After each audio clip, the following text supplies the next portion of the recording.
Do you ever reach the end of the day, close your laptop, and just sit there for a moment with this strange, hollow feeling? You were busy all day. You answered messages, you replied to emails, you jumped between tabs, you said yes to a few small requests, you put out a fire, you scrolled for a bit to decompress, you remembered another thing you forgot, you did half of it before a notification pulled you away. And now it's evening and you're tired, but you can't name one thing you truly finished. Not one thing that made you feel like the day mattered. What if I told you that the problem isn't your productivity or your discipline? It's the fact that you're asking your brain to do something it was never designed to do. Today, I want to talk about multitasking versus something I call the 3 important tasks method. And I want to do it not as a productivity lecture, but as a gentle permission slip. Because once you see what's really happening when you multitask, and once you try this other way of moving through your day, I think you'll feel a shift, a softening, a little more peace. So let's start with multitasking. We wear it like a badge of honor, don't we? We say it in interviews. I'm great at multitasking. We pride ourselves on doing 3 things at once, and it feels productive while we're doing it. There's a little dopamine hit every time you switch, a new notification, a new tab, a quick reply, and your brain goes, oh, I'm doing something, I'm active, I'm efficient. But here's what's actually happening. Every time you switch tasks, your brain leaves behind what's called attention residue. Part of your focus is still stuck on the previous thing, so you're never fully present with what's in front of you. You're operating at maybe 60% capacity, sometimes less, and by the end of the day, you've touched 20 things and completed 0. That's not productivity, that's just motion. And the deeper cost, the one we don't talk about enough, is emotional. Multitasking keeps your nervous system in a low-grade state of threat. You're always scanning for the next thing, always slightly behind, always feeling like you're dropping a ball somewhere. You never feel done. And when you never feel done, guilt becomes your default setting. You go to bed with a vague sense that you didn't do enough, even if you can't pinpoint why. Over time, that guilt hardens into something heavier, a quiet belief that maybe you're just not as capable as other people. But it's not true. It's the method. The method is broken, not you. So what's the alternative?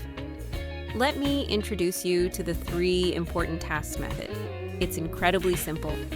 Each day, you choose only 3 things that actually matter, not 20. Not an endless to-do list written in panicked handwriting. 3. That's it. Everything else is optional. The laundry can wait. The non-urgent email can wait. The tiny admin tasks that buzz around your head like flies, they can either be done after your 3 tasks are complete, or they can be gently released into the universe without guilt. Because the goal of a day is not to empty your to-do list. The goal is to move forward on the things that make you feel at peace when your head hits the pillow. This method works because it gives your brain clarity. Instead of waking up to a chaotic list of 30 things and feeling defeated before you've even brushed your teeth, you wake up and you know exactly what matters. That clarity reduces decision fatigue. You're not constantly asking yourself, what should I do next? You already decided. And because there are only 3 things, you can focus on them deeply without the frantic switching. You can do one, finish it, take a breath, and then move to the next. Your brain gets to work the way it loves to work, with deep, uninterrupted attention, and you get to feel that rare and beautiful feeling of completion. Done. Crossed off, full stop. And here's the part that I think changes everything: the guilt-free skip. The other tasks on your list, the ones that didn't make the top 3, are not failures. They're just not today's priorities. You are allowed to let them sit. You are allowed to decide that your peace is more valuable than an empty inbox. The world will not collapse because you didn't reorganize your desk drawer or reply to that one message within the hour. And if something truly urgent comes up, you can swap it in. But the default is 3. The default is intentional. The default is you protecting your focus like it's precious, because it is. So how do you choose your 3 tasks? I like to do this the night before or first thing in the morning with a cup of something warm before the noise of the day rushes in.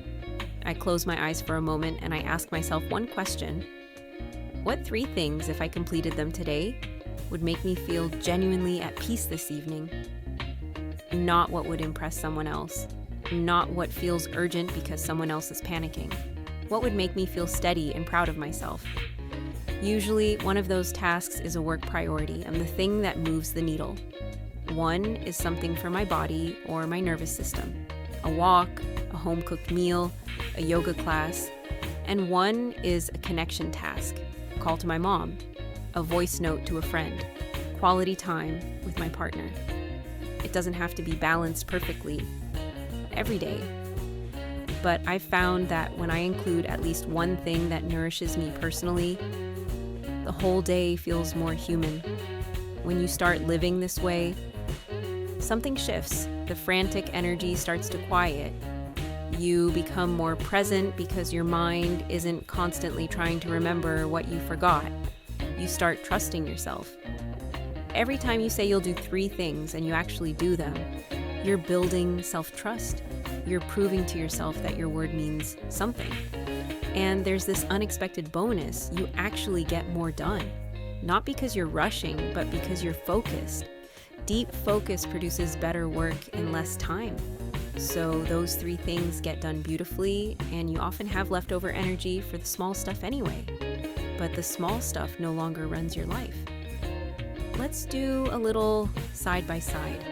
A multitasking day feels scattered. You're always reacting. You're pulled in different directions. You end the day exhausted and unsure of what you actually accomplished. A 3-task day feels spacious. You choose what matters. You protect your focus. You end the day with a sense of quiet accomplishment, and that feeling spills over into your evening, your sleep, your mood the next morning. It's not about doing more, it's about feeling better while doing what matters. That's the real goal. Now, I know some of you are already thinking, but what if something urgent comes up? I hear you. Life is unpredictable. If something genuinely urgent appears, you handle it. The 3 tasks are a guide, not a cage. You can adjust. You can shift one task to tomorrow. The point is the intention, not perfection. But I have too many responsibilities. I understand. Start with 3 and notice how much of the noise was never really necessary. Some things will wait. Some things can be delegated. Some things only felt urgent because you were anxious. The 3-task method helps you see the difference. But I feel guilty not doing more. The guilt. That's the part I really want you to examine. Where did you learn that your worth is tied to your output? Who taught you that rest must be earned? The guilt is not a sign that you're doing something wrong. It's a sign that you were conditioned to believe that overwork is virtue. And you can gently, lovingly unlearn that. You are allowed to do less. You are allowed to be human. You are allowed to have a day that ends softly with nothing left to prove. So I want to leave you with a little invitation. Try the 3 important tasks method for just 3 days. Not forever. Just 3 days. Tonight, write down your 3 tasks for tomorrow.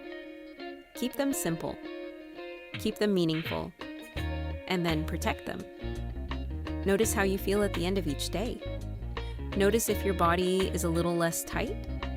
Notice if your mind is a little quieter. And if you feel a difference, let it be permission to keep going. If you made it to the end of this video, I would love for you to share in the comments one task you're going to prioritize tomorrow. Just one. It can be as simple as finish a chapter or take a walk without my phone. Let's fill the comments with gentle intentions. I read them and honestly, they make me so happy. You are doing enough. You are enough. I'll see you in the next video.